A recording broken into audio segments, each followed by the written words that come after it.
Olá pessoal, bem-vindo, bem-vinda a mais um Assunto na Mesa com o tema Educação Midiática. Hoje o programa tá bom, né, Sil? Hoje o programa está especial porque a gente está recebendo o meu amigo, meu parceiro Vamos, que é artista, pesquisador e programador criativo. Muito bem-vindo, Vamos. Obrigado. Obrigado por me receber aqui. É Bem-vindo. uma honra muito grande assim, estar aqui com vocês. Hoje a gente fala sobre realidade imersiva na educação.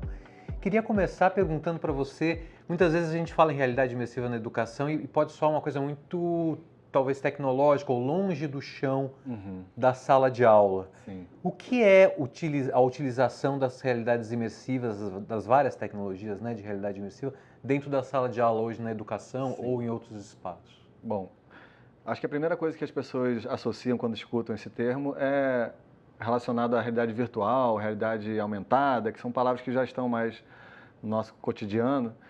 E a palavra imersiva ela é um pouco mais ampla, né? Ela tem a ver com imergir os nossos sentidos dentro de uma história, dentro de um outro lugar, que não é mais esse lugar, é um lugar que é artificial, criado para nos transportar a outro lugar. Então, por conta dessa natureza da imersão, isso joga a gente em vários lugares, tecnologias diferentes, não apenas a virtual e a aumentada, mas também a própria tecnologia do livro, que também é uma tecnologia imersiva, se você pensar que ao ler uma história, a gente está entrando num outro universo, que é o universo dessa história, e a nossa cabeça se desconecta dessa realidade. Eu costumo chamar isso de escapismo, né? Então, as pessoas sentem necessidade de escapar da sua realidade porque ela acaba sendo muito dura, né? A gente está ali trabalhando, dando conta de uma rotina que é maçante e a gente quer escapar dessa realidade às vezes. Então a gente vai para a literatura, a gente vai para o cinema, a gente vai para o mundo virtual, a gente usa a tecnologia como uma possibilidade de expandir nossos sentidos e fazer essa transição para essas outras realidades. Então essa é a forma como eu entendo uma tecnologia imersiva. E a gente fala de tecnologia imersiva, a gente também está falando de criação de novas narrativas, né? Como que esse processo nos ajuda aí, né, no desenvolvimento de aprendizagem, no campo da educação? Bom, acho que tem muito estudo relacionado à telepresença, por exemplo, né? Quando a gente está presencialmente em um lugar, a gente aumenta a nossa taxa de absorção de conhecimento. Por exemplo, uma coisa sou eu ler sobre a Mona Lisa, outra coisa sou eu ver a Mona Lisa. Uma coisa é eu ler sobre a Mata Atlântica, outra coisa é eu estar na Mata Atlântica. Então a presença, ela é um instrumento didático muito importante. E o que essas tecnologias elas prometem de alguma forma é te transportar.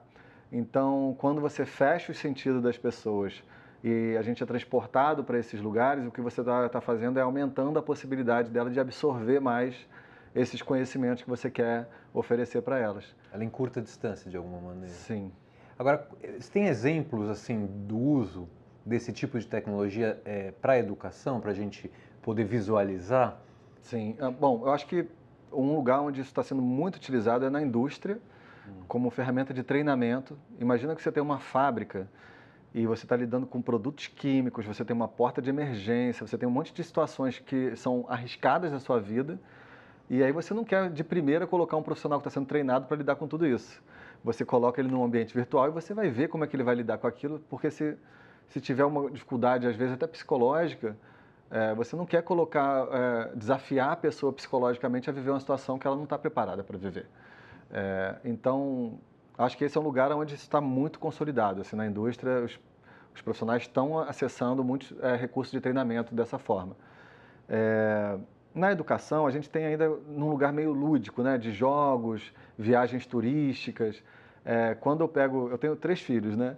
E quando eu pego meus filhos, por exemplo, eu tenho o Ian de 9 anos, e eu levo o Ian para brincar no metaverso, a gente vai para lugares que não seriam mais possíveis de você ver hoje. Então, eu posso interagir com um dinossauro, eu posso nadar com uma baleia.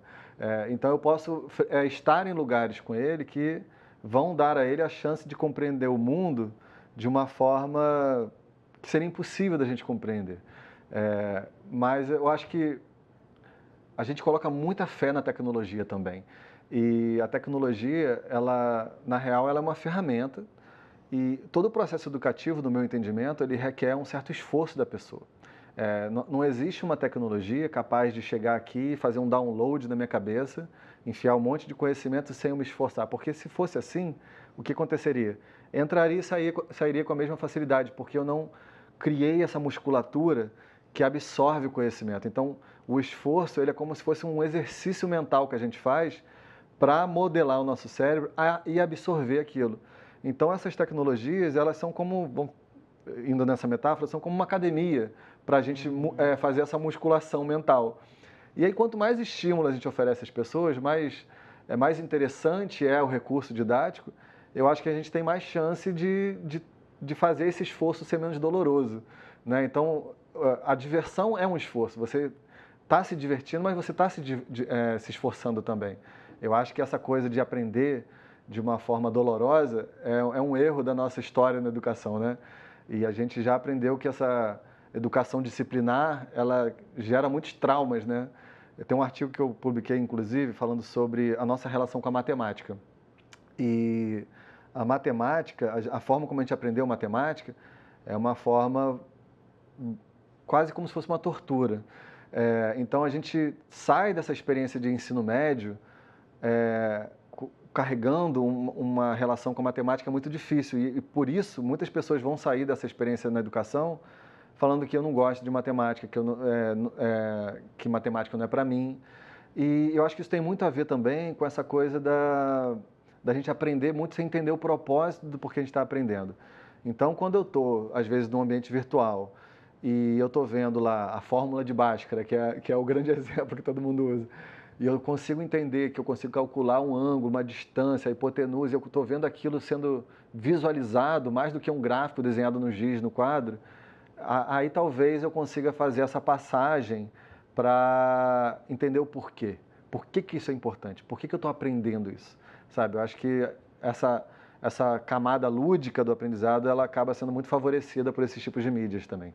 Isso também é uma forma de aproximar, né, as pessoas da tecnologia, né? Porque eu concordo com você, acho que em geral a gente fica muito passivo, né? E a tecnologia que pauta, que vai, enfim, eu gosto do seu trabalho muito porque essas metodologias artísticas que trazem outras linguagens nos aproximam e a curiosidade, ela é fundamental, né, mesmo ali, ainda mais quando a gente está falando de educação midiática, né? Descomplexificar esses processos, assim. E aí tem talvez uma ideia de gamificação também nessa seara toda, não? Tem, acho que a gamificação é um conceito que está falando muito de esforço e recompensa, né? Então, acho que a recompensa, no caso, nesse contexto do que eu estou falando, é você conseguir alcançar um resultado ali, no contexto da exposição, é você conseguir ver o seu código funcionando. Então, de alguma forma, tem um certo jogo ali nessa relação com a tecnologia, e é um prazer muito grande, porque quando você está criando algo, é muito fácil quebrar aquilo. Então, você bota um caractere estranho ali no meio do código, já não funciona mais. Então, a frustração, ela aparece com muita facilidade. Então, diante dessa frustração, vem também essa recompensa de, às vezes, funcionar, de você conseguir voltar a fazer funcionar. E eu acho que sim, tem uma relação com a gamificação de alguma forma. Mas, dentro desse contexto da realidade imersiva, é muito utilizado na gamificação, né? Então, você poder criar pontuação, eu fiz todo o percurso aqui nesse ambiente virtual, eu descobri todos os segredos desse universo que eu estou aqui navegando. Então, tem muitas dinâmicas que são trabalhadas a partir disso, e são dinâmicas, inclusive que não são possíveis no mundo físico, né? Quando a gente fala, eu quero fazer chover e, ao mesmo tempo, conseguir ter uma relação com a chuva e fazer uma aula dentro dessa chuva, ou uma aula no fundo do mar, ou um sistema de pontuação que seria difícil da gente criar um arcabouço tecnológico. Então, muito rapidamente você é transferido para esse universo que te permite criar de uma forma mais abundante, ou seja, você tem muito mais recursos visuais e interativos no ambiente virtual do que você teria, por exemplo, no mundo físico, assim. A gente está falando muito da sala de aula, né, mas a gente tem a realidade imersiva em outros ambientes educacionais, até mais presentes como os museus, as exposições interativas, né? Como que essa tecnologia está espalhada hoje na educação não formal e informal? Bom, eu acho muito interessante a gente discutir o museu enquanto um espaço de educação. Isso é uma coisa nova. Tem um texto que eu gosto muito que ele coloca 3 gerações de museu. O primeiro museu que esse artigo cita, da história da humanidade, tem outros, mas ele reconhece esse como o primeiro, é um museu criado a partir da Revolução Francesa, onde houve uma necessidade na sociedade de organizar todos os documentos da monarquia para que a sociedade pudesse acessar. Dali surge esse museu acervo. Então, a gente tem essa primeira configuração de museus acervos. Tem uma segunda categoria que eu não vou me recordar agora, mas a terceira categoria, que é mais recente, é o Museu Educação. Ou seja, é um museu que eu entro para interagir, é um museu que eu entro para aprender. Então, há uma necessidade hoje de reconfiguração dos museus de forma que eles sejam um espaço de acolhimento, para que as pessoas se reconheçam como alguém bem-vindo ali dentro. Porque essa primeira geração de museus era apenas para uma elite da burguesia que estava bem vestida, que estava com a roupa apropriada para poder entrar e acessar aquele espaço que é um espaço da elite, né? E hoje em dia são termos até que a gente não utiliza mais, né? Então, como que a gente pode continuar caminhando em direção a esse espaço de acolhimento? Porque o museu, como um espaço de educação, ele é um espaço de expansão do conhecimento. Então, vou dar o exemplo do Museu da Manhã. No Museu da Manhã é um museu de ciências. Você vai entrar dentro do museu e você vai ver vários aspectos das ciências. E imagina uma criança que está até então vendo livros interativos, vendo desenhos no YouTube, mas ela poder entrar dentro do Museu da Manhã e ter uma experiência com esse conteúdo que é riquíssimo e vasto, através de vários arcabouços tecnológicos que vão, na verdade, sustentar narrativas que ele não poderia ter na casa dele. Então, o museu é exatamente isso. Ele é um lugar onde a tecnologia pode ser utilizada de uma forma que na sua casa não seria possível. Então, imagina que você está dentro de um domo de 10 metros de diâmetro, ou seja, enorme, e ali você vai ter uma experiência de cinema que você nunca teve na vida, porque não o custo de você ter isso em outros lugares é caríssimo. Então, o museu ele se privilegia dessa capacidade que ele tem de organizar recursos para criar coisas em escalas que a gente não conseguiria ter fora do museu. Acho que é um lugar para esse tipo de experiência, né, com a realidade imersiva, você acredita? Com certeza. E no museu, para mim, é o lugar onde a realidade imersiva encontra mais espaço para exercitar sua potência máxima, assim, exatamente porque ele tem esses recursos que são recursos que não estão acessíveis para a gente. Então, você pode ver uma imagem que abraça todo o seu campo de visão sem você precisar botar um capacete. Sim. Agora, eu acho engraçado quando a gente usa essa expressão, o departamento educativo do museu, né? Porque o museu em si já deveria ser educativo por si, né? Sim. Nesse sentido, eu acho que a realidade imersiva, ela potencializa, né? Essa questão do museu, né? De ser educativo, né? De se relacionar com o público. Sim, e eu acho que isso também... a equipe do educativo de um museu, ela geralmente está muito interessada em quebrar essas barreiras invisíveis, e às vezes nem tão invisíveis do museu. E aí é uma equipe que faz programas, que estabelece diálogo com o território que está ao entorno do museu. E esses programas que são desenvolvidos são maravilhosos. Não sei se todo mundo teve oportunidade de acessar, mas eu acesso muito esse tipo de coisa, que eu pego meus filhos e simplesmente vou para o museu e descubro lá o que está acontecendo. Num fim de semana sempre tem uma programação para criança. Então você vai construir uma pipa, você vai fazer coisas que você já não está mais tão fácil de você fazer hoje em dia. Então é uma equipe que está interessada em organizar também essas atividades que vão além do circuito expositivo. Além, claro, de cuidar desse patrimônio que é o conteúdo que foi desenvolvido ali e tornar esse conteúdo mais palatável através de outras dinâmicas, né? Narrativa. Exato. Construir narrativa. A gente vai ter que fazer um intervalo, o papo está muito bom. E sempre que tem intervalo no Assunto na Mesa, a gente tem o que, Alê? Temos o quiz. Quantos usuários de internet vão passar pelo menos 1 hora por dia em ambientes virtuais imersivos até 2026? Vamos ver se você adivinha. 1 a cada 50 usuários, alternativa A. Alternativa B, 1 a cada 10 usuários. Ou alternativa C, 1 a cada 4 usuários, ou seja, 25% de todos os usuários. A resposta, depois do nosso intervalo, tenta acertar aí.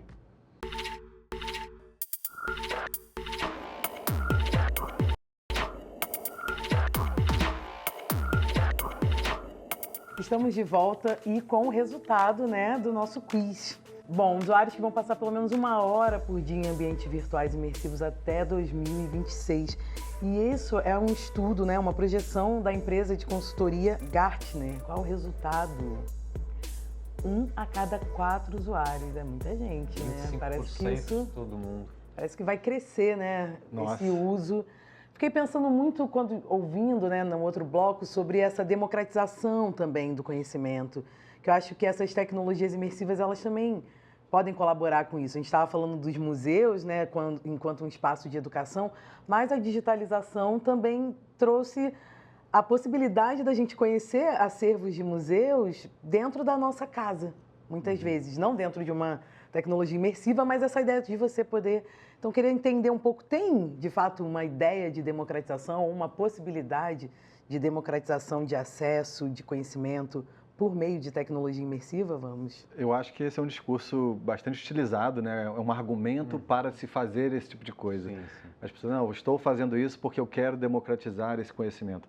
Então, é uma fala bastante comum nesse meio. E às vezes as pessoas até utilizam isso para esconder outras coisas. Por exemplo, a democratização, às vezes até como uma ditadura da tecnologia. Então, você chegar com uma tecnologia que simplesmente não faz sentido você utilizar naquele lugar. Então, fica uma coisa mais gratuita, só que existe uma intenção ali escondida e aí utiliza esse discurso para poder aplicar uma tecnologia de uma forma muito precipitada, às vezes. Mas sim, eu acredito muito na democratização a partir do indivíduo, não a partir da tecnologia, né? Então, quando a gente fala de uma tecnologia que promove a autonomia, a gente pode pegar, por exemplo, uma etnia que está fazendo seu próprio documentário, que está registrando seu próprio idioma, que está organizando seu próprio museu. Então, colocando esse conhecimento na internet, e diferente de eu chegar numa aldeia e lá eu trazer, olha, agora temos esse óculos de realidade virtual e é isso aqui, vocês agora vão viver a aldeia a partir daqui. A comunidade que vocês vivem vai estar aqui dentro. Não faz sentido, sabe? A gente está diminuindo uma coisa que é muito mais potente no mundo físico. E no caso, eu acho que a tecnologia ela deve ser utilizada, quando utilizada corretamente, para ampliar uma vocação que a tecnologia traz para um conteúdo que você está trabalhando. Então, às vezes, o conteúdo que você está trabalhando é um filme, é uma imagem estática, pode ser um jogo, pode ser uma realidade virtual, mas não é a realidade virtual como um objetivo que vai salvar o seu conteúdo sempre.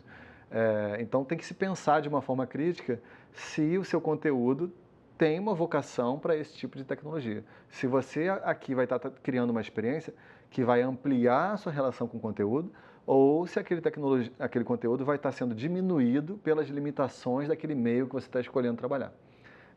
Então, eu acho que toda tecnologia ela pode ser válida, mas ela não é automaticamente adequada, né? Quando a gente faz um projeto de tecnologia para museus, por exemplo, eu que trabalhei 13 anos fazendo isso na Super Uber, a gente utiliza a tecnologia somente quando necessário. Apesar de ser uma empresa que domina muito a tecnologia, a gente só utilizava a tecnologia num contexto quando fazia sentido utilizar aquele tipo de tecnologia. Então, dentro dessa narrativa que eu estou criando, qual tecnologia poderia ser utilizada para ampliar esse discurso, para proporcionar esse tipo de experiência, que é uma palavra muito importante.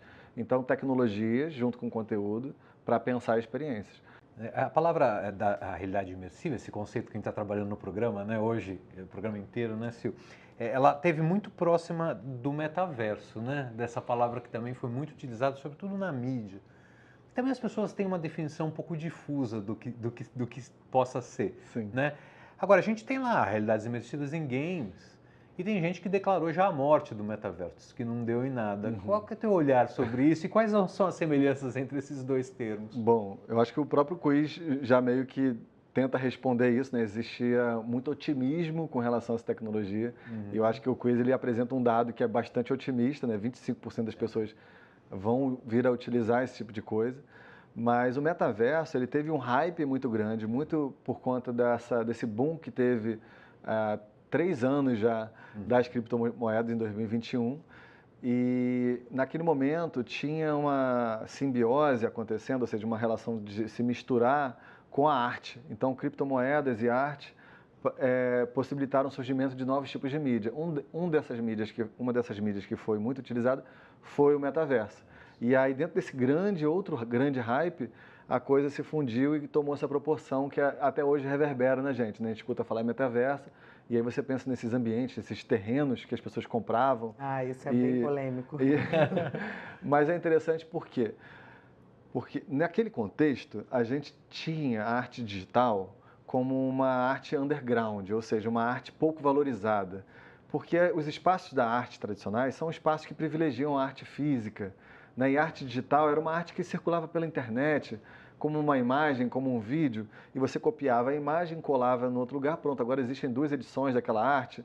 Então tem todo um debate a respeito do ambiente digital, e o espaço imersivo do metaverso, ele possibilitou a gente organizar esse acervo.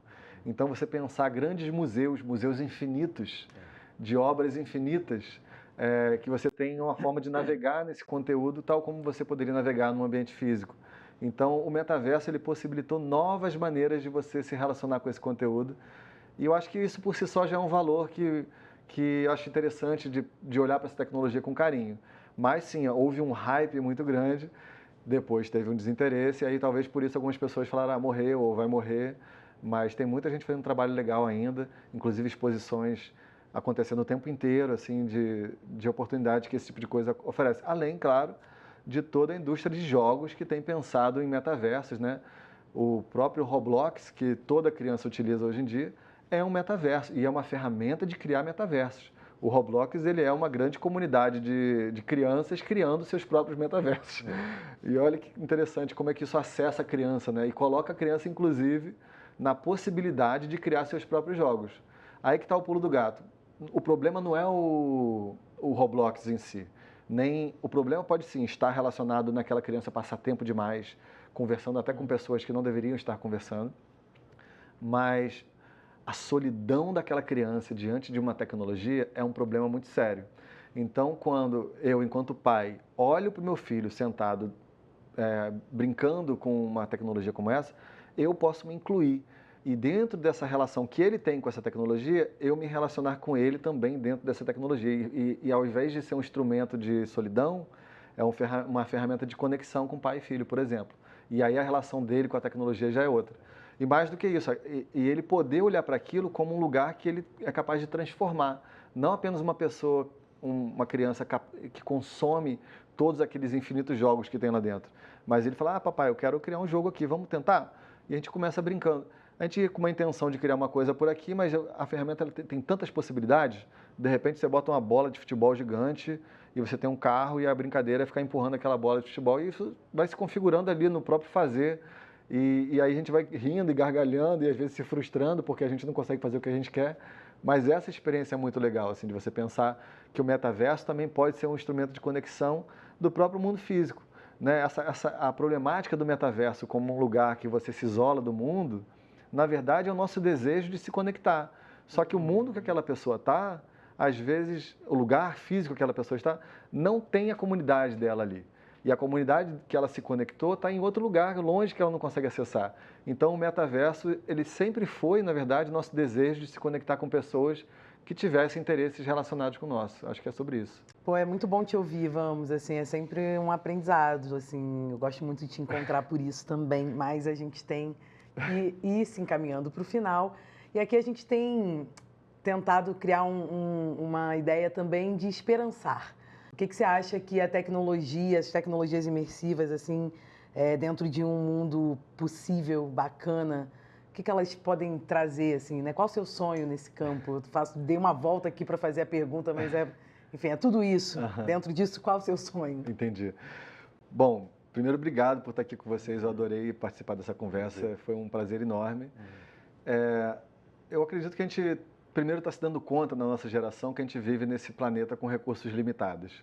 Né? Não dá para consumir esse planeta de forma ilimitada. E a gente está caminhando em direção a maneiras de existir cada vez mais aceleradas. E essa aceleração da existência, elas nos coloca no lugar do não pensamento, da não reflexão. A gente automatiza a nossa existência.